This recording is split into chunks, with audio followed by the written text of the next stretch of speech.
Friends, તમારું સ્વાગત છે મારા કિચનમાં. આજે આપણે બનાવશું નેચરલ પાકી કેરીનો આઈસ્ક્રીમ. તો આમાં આપણે નહીં જીએમએસ કે નહીં સીએમએસ કે નહીં કોર્નફ્લોર કે whipped ક્રીમ વગર કે કન્ડેન્સ મિલ્ક વગર બનાવશું અને એકદમ સોફ્ટ અને એકદમ ક્રીમી અને ટેસ્ટી બને છે. તો તમે આ રીતે મેંગો આઈસ્ક્રીમ, પાકી કેરીનો આઈસ્ક્રીમ જરૂરથી ટ્રાય કરજો.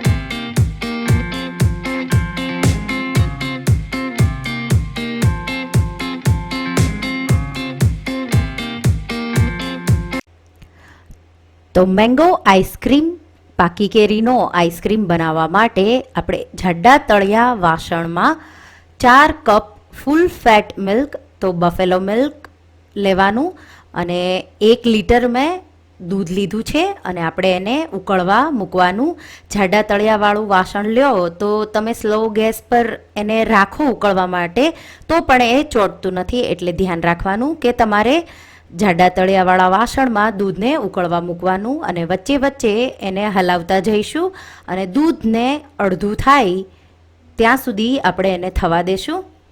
અને જો તમારી પાસે ટાઈમ હોય તો તમે હાઈ ફ્લેમ રાખી અને દૂધને ફટાફટ બાળી શકો છો. તો તમારી પાસે ટાઈમ હોય તો તમે આ રીતે પણ દૂધને ઉકાળી શકો છો.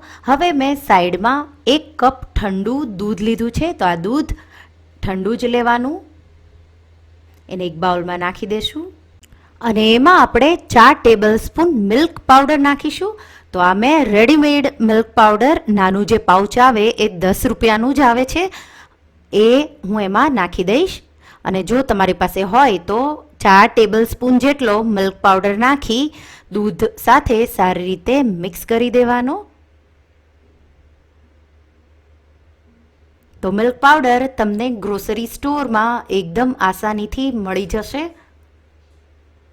તો આ રીતે જો તમે મિલ્ક પાવડર દૂધમાં ઓગાળી અને નાખશો તો જે એનામાં નેચરલ ક્રીમીનેસ આવે જે આઈસ્ક્રીમમાં એ આવશે. એટલે આ પ્રોસેસ ઇમ્પોર્ટન્ટ છે, એટલે તમે મિલ્ક પાવડર દૂધમાં ઓગાળીને નાખવાનો જ.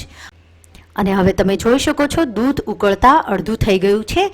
એમાં આપણે મિલ્ક પાવડરવાળું દૂધ નાખી દઈશું અને આપણે એને 10 મિનિટ માટે સારી રીતે ઉકળવા દેવાનું છે. તો મીડિયમ ગેસ પર હું આ રીતે ચલાવતા જઈશ અને 10 મિનિટ માટે એને ઉકાળી લઈશ. સાથે સાથે આપણે અડધો કપ શુગર, ખાંડ નાખી દઈશું. તો કેરી કેટલી ગળી ખાટી છે એ પ્રમાણે શુગર નાખવાની, મિક્સ કરી દઈશું અને ઉકળવા દઈશું.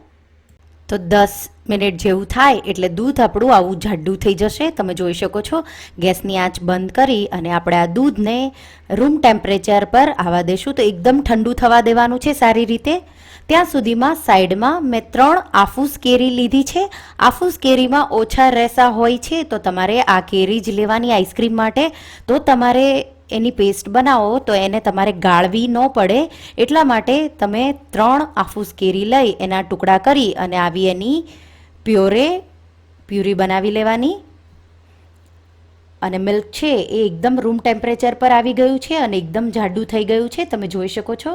અને હવે આપણે એમાં કેરીનો પલ્પ નાખી દઈશું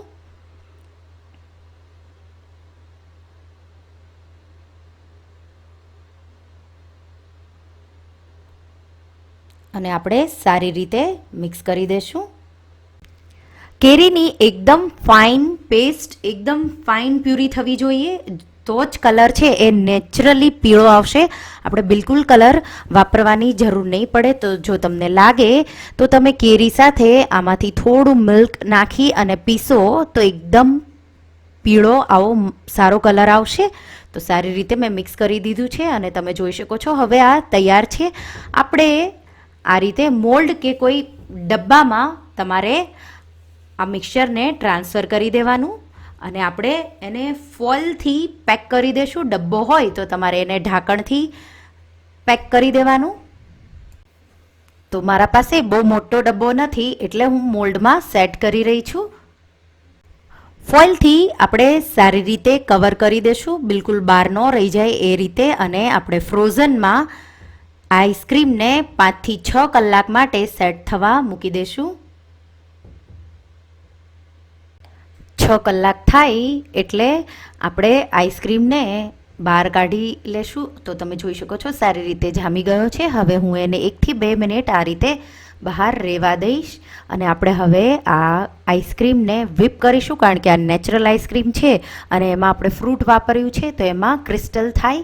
એટલે આપણે હલકો આ રીતે થોડો મેલ્ટ થઈ જાય એટલે હું એક મોટા બાઉલમાં આ મિક્સરને કાઢી લઈશ અને આપણે એને 5 થી 6 મિનિટ માટે whip કરી લેશું. આઈસ્ક્રીમને whip કરવા માટે હંમેશા પ્લાસ્ટિકનો બાઉલ કે કાચનો બાઉલ જ લેવાનો. અને આ રીતે મેં બધો આઈસ્ક્રીમ નાખ્યો અને આપણે ચમચાના મદદથી થોડો આ રીતે આઈસ્ક્રીમને મિક્સ કરી દઈશું અને whip કરી લેશું.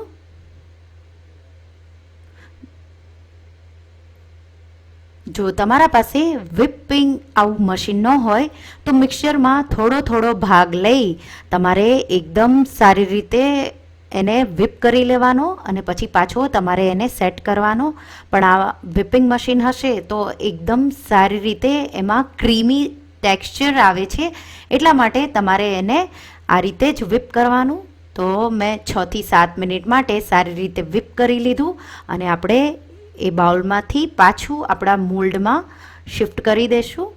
તો તમે જોઈ શકો છો એનું વોલ્યુમ આઈસ્ક્રીમ છે એ થોડો વધી ગયો છે અને આપણે પાછું ફોઇલ પેપર જે મેં કાઢ્યો હતો એનાથી જ હું પાછું પેક કરી દઈશ અને આપણે પાછું 7 થી 8 કલાક માટે કે પછી પૂરી રાત માટે સેટ થવા મૂકી દઈશું.